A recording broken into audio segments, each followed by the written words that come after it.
Hello दोस्तों, board class study bye GL Limba पर आपका हार्दिक स्वागत है। जैसा कि आपको विदित है कि हमारा करंट का अफेयर का जो वीडियो है वो डेली अपलोड किया जा रहा है। आशा करते हैं आप लोग देखते होंगे, सुनते होंगे, पढ़ते होंगे और आप लोगों को समझ में भी आता होगा। आज current affair important question by board class study bye GL Limba. आज है 10 जुलाई 2020 और 10 जुलाई 2020 के जितने भी करंट अफेयर बनते हैं वो हम इस वीडियो में देखेंगे। जैसे कि आपको पता है कि हमारा जो पहला क्वेश्चन है वो पहला क्वेश्चन किसी विशेष दिन और विशेष दिन की जो घटना होगी उसके ऊपर ही होगा। और आज का जो पहला क्वेश्चन है वो हम देखते हैं। आज 10 जुलाई को कलकत्ता में फोर्ट विलियम कॉलेज की स्थापना की गई। यानी 10 जुलाई को कलकत्ता में फोर्ट विलियम कॉलेज की स्थापना हुई थी। इसकी स्थापना किसके द्वारा की गई थी?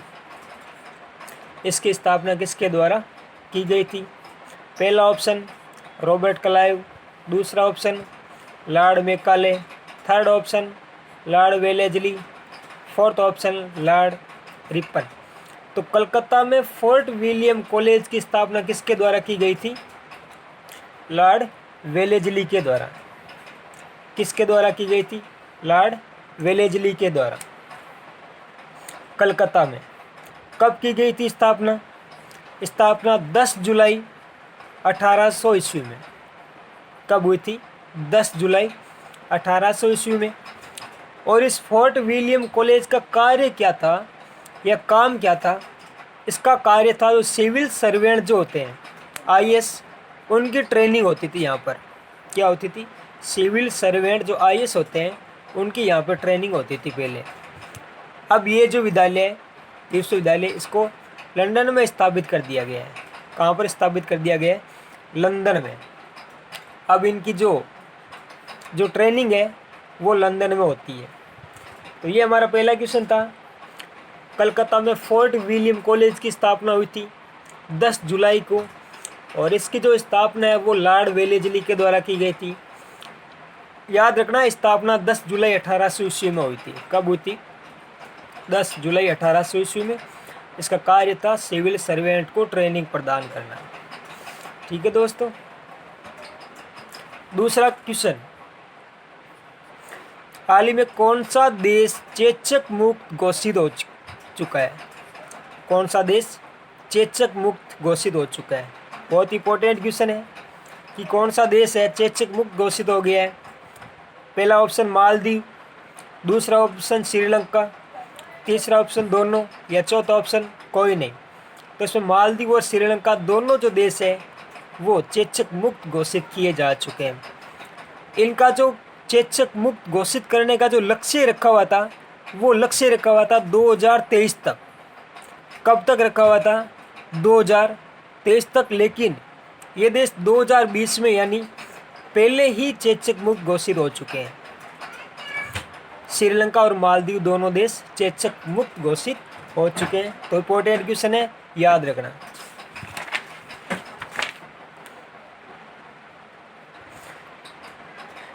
देखो, अब मालदीव और श्रीलंका के बारे में देखते हैं। इंडिया और जो मालदीव है, इंडिया और मालदीव के बीच कौन सा चैनल है? 8 डिग्री चैनल। यानी जो सीमा है इंडिया और मालदीव के बीच जो चैनल है वो 8 डिग्री चैनल है। इंडिया और श्रीलंका के बीच में खाड़ी है। कौन सी खाड़ी है? पाक की खाड़ी। स्पेलिंग क्या? पाक की, PALK।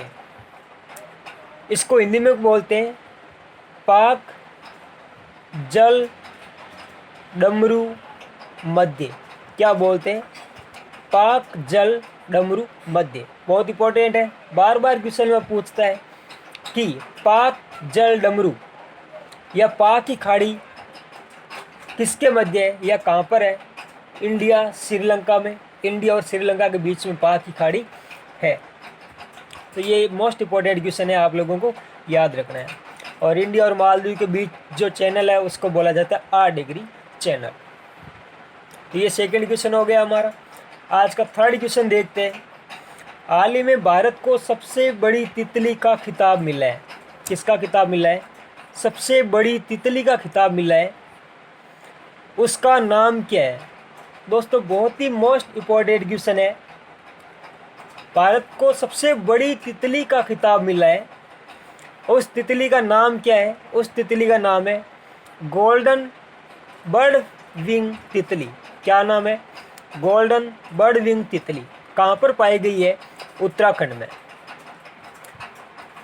उत्तराखंड में सबसे बड़ी तितली पाई गई है, जिसको भारत को सबसे बड़ी तितली का खिताब भी मिला है, जिसका नाम है गोल्डन बर्ड विंग तितली, और उत्तराखंड में पाई गई है। तो दोस्तों उत्तराखंड में एक बहुत ही मोस्ट पार्क का निर्माण हुआ है, जो भारत का पहला लाइकेन पार्क है। क्वेश्चन पूछा जाता है एग्जाम में कि भारत का पहला लाइकेन पार्क कहाँ पर स्थापित किया गया है? कहाँ पर स्थापित किया गया है? उत्तराखंड में। अब हम उत्तराखंड के बारे में देखते हैं। उत्तराखंड की कैपिटल क्या है? देहरादून। कैपिटल क्या है? देहरादून। और अब उत्तराखंड की एक नई ग्रीष्मकालीन राजधानी भी बनाई गई है, जिसका नाम क्या है? गैंडसेन। क्या नाम है? गैंडसेन। एग्जाम में पूछी जाती है बहुत बार और पूछी भी जाएगी, तो याद रखना उत्तराखंड की ग्रीष्मकालीन राजधानी के लिए किसको दर्जा दिया गया है? तो गैंडसेन को। उत्तराखंड के सीएम कौन है? त्रिवेंद्र सिंह रावत। सबको याद है त्रिवेंद्र सिंह रावत। गवर्नर कौन है वर्तमान में? बेबी रानी मौर्य। उत्तराखंड की वर्तमान में गवर्नर कौन है? बेबी रानी मौर्य। एक क्वेश्चन पूछा जाता है उत्तराखंड के बारे में कि फूलों की घाटी कहाँ पर है? उत्तराखंड में। बहुत मोस्ट इंपॉर्टेंट क्वेश्चन है। फूलों की घाटी कहाँ पर है? उत्तराखंड में। तो अपन को ये याद रखना है, फूलों की घाटी। और ये क्वेश्चन बहुत ही मोस्ट इंपॉर्टेंट क्वेश्चन है कि सबसे बड़ी तितली का खिताब जो मिला, उस तितली का नाम क्या है? गोल्डन बर्ड विंग तितली, और उत्तराखंड में पाई गई है। उत्तराखंड में पहला लाइकेन पार्क का निर्माण भी किया गया है। उत्तराखंड की राजधानी या कैपिटल देहरादून है, और ग्रीष्मकालीन राजधानी का दर्जा गैंडसेन को दिया गया है। उत्तराखंड की ग्रीष्मकालीन राजधानी का दर्जा किसको दिया गया है? गैंडसेन को। उत्तराखंड के सीएम कौन है? त्रिवेंद्र सिंह रावत। उत्तराखंड के वर्तमान गवर्नर कौन है? बेबी रानी मौर्य। और फूलों की घाटी कहाँ पर है? उत्तराखंड में। बहुत बार क्वेश्चन पूछा जाता है कि फूलों की घाटी कहाँ पर है? उत्तराखंड। नेक्स्ट क्वेश्चन, हाल ही में ऑपरेशन समुद्र सेतु पूरा हुआ है, इसकी शुरुआत कब हुई थी? ऑपरेशन समुद्र सेतु अभी आपने पीछे पढ़ा था कि ऑपरेशन समुद्र सेतु अभियान चलाया गया है। वो अभियान कब शुरू हुआ था, वह उसकी शुरुआत कब की गई थी? तो पहला ऑप्शन 5 फरवरी 2020 को, दूसरा ऑप्शन 5 मार्च 2020 को, तीसरा ऑप्शन 5 मार्च 2020 को, चौथा ऑप्शन 5 मई 2020 को। तो ऑपरेशन समुद्र सेतु अभियान कब प्रारंभ किया गया था? 5 मई 2020 को। कब प्रारंभ किया गया था? 5 मई 2020 को। और इसको ये जो अभियान है, ये अभियान पूर्ण हो चुका है, यानी ये अभियान पूरा हो चुका है, और ये लगभग 55 दिनों तक चला था। कितने दिनों तक चला था? 55 दिनों तक। और ये ऑपरेशन समुद्र सेतु किसने प्रारंभ किया था? नेवी ने। किसने प्रारंभ किया था? नेवी ने प्रारंभ किया था। और नेवी, इसका मुख्य उद्देश्य क्या था ऑपरेशन समुद्र सेतु का? तो इसका मुख्य उद्देश्य था विदेशी नागरिकों को वापस लाना। यानी कोविड-19 के कारण क्या हुआ था? विदेशों में भारतीय जो नागरिक फंसे हुए थे, उनको वापस लाने के लिए एक ऑपरेशन या अभियान प्रारंभ किया गया था, जिसका नाम था ऑपरेशन समुद्र सेतु। तो दोस्तों मोस्ट इम्पॉर्टेंट क्वेश्चन है कि हाल ही में ऑपरेशन समुद्र सेतु कब प्रारंभ किया गया था? तो 5 मई 2020 को। कब प्रारंभ किया गया था? 5 मई 2020 को। और किसके द्वारा प्रारंभ किया गया था? नेवी के द्वारा। उद्देश्य क्या था? विदेशी नागरिकों को वापस लाना। आज का नेक्स्ट क्वेश्चन देखते हैं।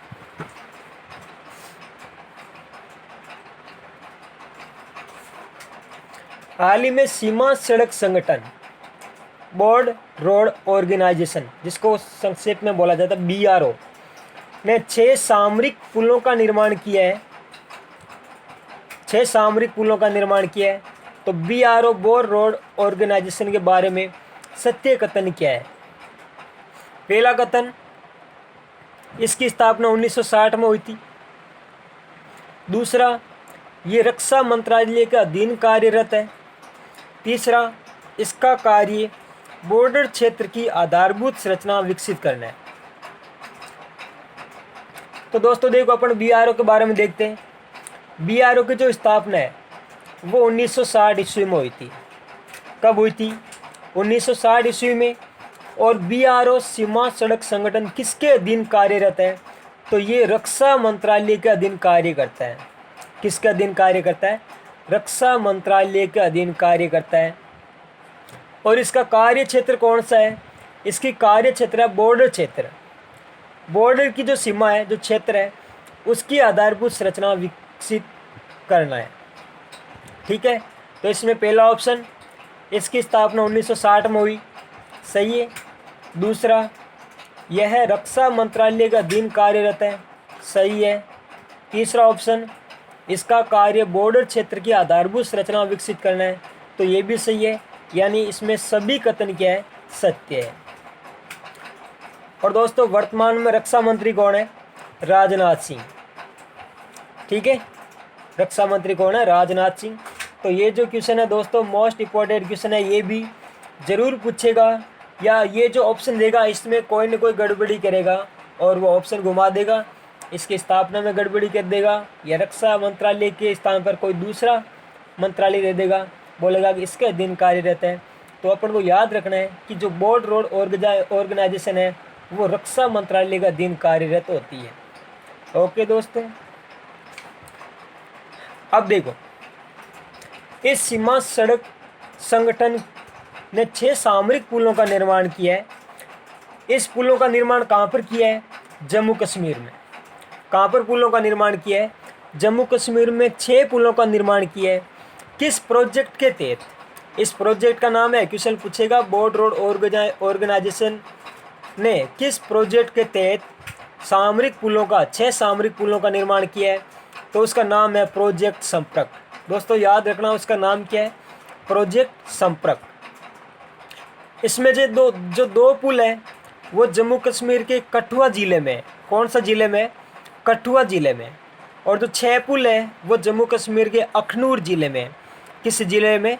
अखनूर ज़िले में। तो अपन को ये याद रखना है कि 2 जो पुल है वो कठुआ ज़िले में और 6 पुल अखनूर ज़िले में। और जम्मू कश्मीर में 6 पुलों का निर्माण किया गया है। अभियान है प्रोजेक्ट संपर्क के तहत। इस प्रोजेक्ट का नाम क्या है? प्रोजेक्ट संपर्क। चलो दोस्तों नेक्स्ट क्वेश्चन देखते हैं। 5वां क्वेश्चन, हाल ही में किस राज्य सरकार ने दिहिंग पटकाई वन्यजीव अभयारण्य को राष्ट्रीय उद्यान में अपग्रेड करने का निर्णय लिया है? यानी दिहिंग पटकाई वन्यजीव अभयारण्य कहाँ पर स्थित है जिसको राष्ट्रीय उद्यान में अपग्रेड करने का निर्णय लिया है? First option Arunachal Pradesh, second option Sikkim, third option Assam, fourth option Meghalaya. तो दोस्तों दिहिंग पटकाई वन्यजीव अभयारण्य कहाँ पर स्थित है? तो ये स्थित है असम में। कहाँ पर स्थित है? असम में। इससे पहले जो ये दिहिंग पटकाई वन्यजीव अभयारण्य था, ये एक एलिफेंट रिजर्व था। क्या था? एलिफेंट रिजर्व, यानी हाथियों के लिए रिजर्व क्षेत्र था। अब इसको वन्यजीव अभयारण्य को राष्ट्रीय उद्यान में अपग्रेड करने का निर्णय लिया गया है, जो कि असम राज्य में स्थित है। दोस्तों ये दिहिंग पटकाई वन्यजीव अभयारण्य चर्चा में क्यों आया था? क्योंकि अभी जो पीछे आपने सुना था कि गैस लीक हुई थी, यानी गैस का रिसाव हुआ था, जिसके कारण ये जो अभयारण्य है ये चर्चा में आया था। दिहिंग पटकाई वन्यजीव अभयारण्य पूछ सकता है क्वेश्चन में कि दिहिंग पटकाई वन्यजीव अभयारण्य किस राज्य में स्थित है? तो क्या बताएंगे? असम। और इसको राष्ट्रीय उद्यान में अपग्रेड करने का निर्णय लिया गया है। असम के सीएम कौन है? सर्बानंद सोनोवाल। असम के सीएम कौन है? सर्बानंद सोनोवाल। और असम की कैपिटल क्या है? कैपिटल है दिसपुर। क्या है? दिसपुर। असम की कैपिटल दिसपुर है। अब असम में कुछ नेशनल पार्क है जिसका नाम है काजीरंगा नेशनल पार्क। बहुत बार क्वेश्चन में पूछता है कि काजीरंगा नेशनल पार्क कहाँ है, तो ये नेशनल पार्क असम में है, जो कि एक सींग वाले गेंडे के लिए प्रसिद्ध है। पूरे भारत में एक सींग वाला जो गेंडा है वो काजीरंगा राष्ट्रीय उद्यान में पाया जाता है। दूसरा मानस अभयारण्य, मानस अभयारण्य भी असम में है और मानस नदी भी असम में है। डिब्रू साइखोवा नेशनल पार्क ये भी असम में है। तो ये कुछ असम के नेशनल पार्क है जिनको अपने याद रखना है। और बहुत बार क्वेश्चन पूछता है कि काजीरंगा राष्ट्रीय उद्यान कहाँ पर स्थित है। असम में एक सींग वाला गेंडा के लिए प्रसिद्ध है। और मानस अभयारण्य कहाँ पर स्थित है, असम में, ये भी पूछता है। और डिब्रू साइखोवा नेशनल पार्क कहाँ पर स्थित है, असम में। तो ये अपने को क्या करना है, याद रखना है।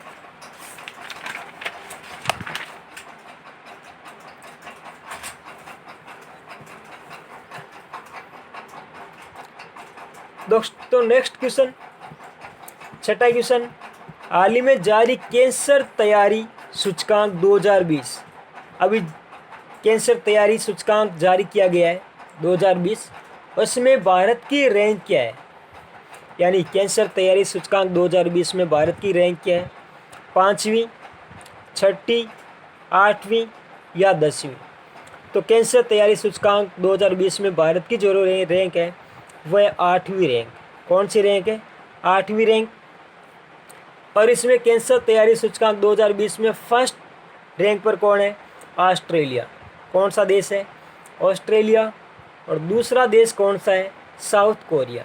अपन को दो ही याद रखना है देश जो फर्स्ट स्थान पर है, ऑस्ट्रेलिया और साउथ कोरिया। कैंसर तैयारी सूचकांक से क्या मतलब है कि कैंसर की रोकथाम के लिए किस देश ने कितने ज़्यादा इंतजाम किए हैं। कैंसर की रोकथाम के लिए जो देश ज़्यादा से ज़्यादा मात्रा में इंतजाम करता है या ज़्यादा से ज़्यादा फैलने से रोकता है, उसी को कैंसर तैयारी सूचकांक दिया जाता है। यानी कैंसर तैयारी सूचकांक में फर्स्ट स्थान पर ऑस्ट्रेलिया है और सेकंड स्थान पर साउथ कोरिया है। और हमारा देश भारत है वो 8वें स्थान पर है। किस स्थान पर है, 8वें स्थान पर। अब कैंसर तैयारी सूचकांक है तो वर्ल्ड कैंसर डे कब मनाया जाता है, वर्ल्ड कैंसर डे कब मनाया जाता है, 4 फरवरी को। कब मनाया जाता है, 4 फरवरी को। और एक राष्ट्रीय कैंसर जागरूकता दिवस भी मनाया जाता है, वो कब मनाया जाता है, 7 नवंबर को। राष्ट्रीय कैंसर जागरूकता दिवस 7 नवंबर और वर्ल्ड कैंसर डे 4 फरवरी को मनाया जाता है। अगला क्वेश्चन 7वां, मोस्ट इम्पॉर्टेंट क्वेश्चन है दोस्तों, एग्जाम में सीधा पूछेगा इसको। Rewa ultra mega solar plant, जिसे एशिया का सबसे बड़ा सोलर प्लांट कहा जाता है, इसका उद्घाटन किस राज्य में किया जाएगा। यानी Rewa ultra mega solar plant, Rewa ultra mega solar plant जिसको एशिया का सबसे बड़ा सोलर प्लांट कहा गया है, इसका उद्घाटन किस राज्य में किया जाएगा, गुजरात में या उत्तर प्रदेश में या राजस्थान में या मध्य प्रदेश में। तो Rewa ultra mega solar plant का जो उद्घाटन है वो किया जाएगा मध्य प्रदेश राज्य में। मध्य प्रदेश के रीवा जिले में इसका उद्घाटन किया जाएगा, जो कि 750 मेगावाट का सोलर प्लांट है। ठीक है, याद रखना है 750 मेगावाट का है। अब मध्य प्रदेश के बारे में देखते हैं। मध्य प्रदेश की कैपिटल क्या है, भोपाल। मध्य प्रदेश की कैपिटल भोपाल। सीएम कौन है, शिवराज सिंह चौहान। मध्य प्रदेश के सीएम कौन है, शिवराज सिंह चौहान। गवर्नर कौन है, लालजी टंडन। कौन है, लालजी टंडन। अभी लालजी टंडन की इनकी क्या है, तबीयत खराब हो चुकी है, तबीयत खराब है, इसलिए मध्य प्रदेश के गवर्नर का जो अतिरिक्त प्रभार है वो योगी आदित्यनाथ को दिया गया है। किसको दिया गया है, योगी आदित्यनाथ।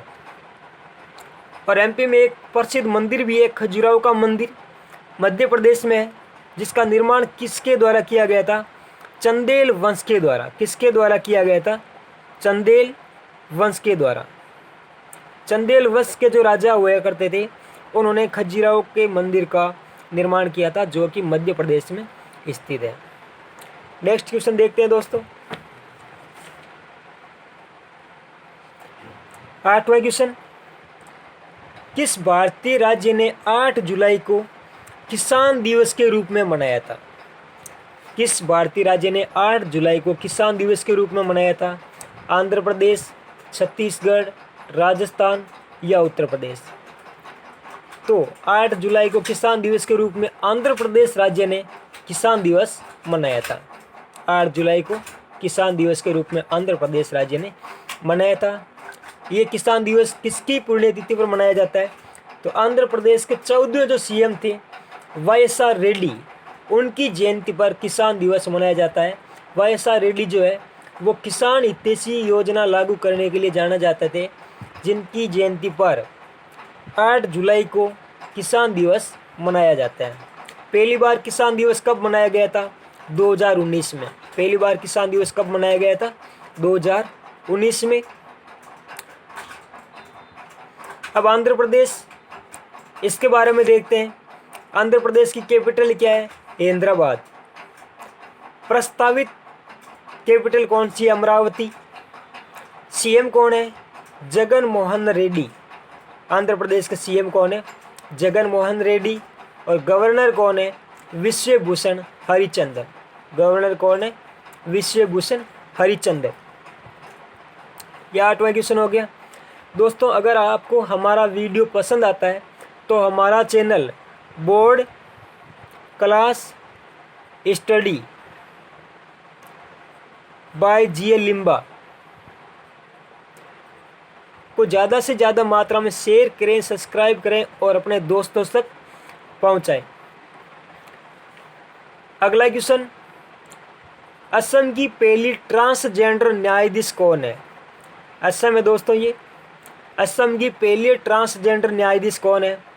स्वाति विधान बारू। कौन है? स्वाति विधान बारू, जो कि असम की पहली ट्रांसजेंडर न्यायाधीश महिला है। याद रखना है, असम की पहली ट्रांसजेंडर न्यायाधीश महिला कौन है? स्वाति विधान बारू। 10वां और final question, most important question है। हाल ही में किस देश में गोल्ड से बना पहला होटल खोला गया है? किस देश में गोल्ड से बना पहला होटल खोला गया है? किस देश में खोला गया है गोल्ड से बना पहला होटल?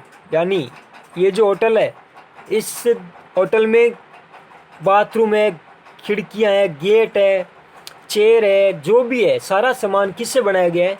गोल्ड से बनाया गया है, सोने से बनाया गया है। तो ये इस होटल का निर्माण कहाँ किया गया है? कहाँ पर होटल खोली गई है? वियतनाम में, यूएई में, सऊदी अरब में या थाईलैंड में? तो गोल्ड से बना जो पहला होटल है वो वियतनाम में खोला गया है। कहाँ पे खोला गया है? वियतनाम में। दोस्तों, क्वेश्चन पूछेगा ये आगामी प्रतियोगिता में जरूर कि किस देश में पहला गोल्ड से बना होटल खोला गया है? तो वियतनाम में। वियतनाम की कैपिटल क्या है? हनोई। कैपिटल क्या है? हनोई। करेंसी कौन सी है वियतनाम की? Vietnamese Dong. कौन सी है? Vietnamese Dong. और एक वियतनाम के बारे में मोस्ट इम्पोर्टेंट क्वेश्चन और है कि हाल ही में वियतनाम में 1100 साल पुराना शिवलिंग भी मिला था। यानी वियतनाम में 1100 साल पुराना शिवलिंग भी मिला था। तो दोस्तों, ये हमारे आज के 10 क्वेश्चन थे। आशा करते हैं आप लोगों को समझ में आया होगा। अगर आप लोगों को समझ में आया है तो हमारा channel board class study bye GL Limba को ज़्यादा से ज़्यादा मात्रा में शेयर करें, सब्सक्राइब करें और अपने दोस्तों तक पहुंचाएं। और दोस्तों, वीडियो को लाइक करना मत भूलें और अपने दोस्तों तक चैनल को पहुंचाएं और सब्सक्राइब ज़्यादा से ज़्यादा मात्रा में करवाएं। धन्यवाद।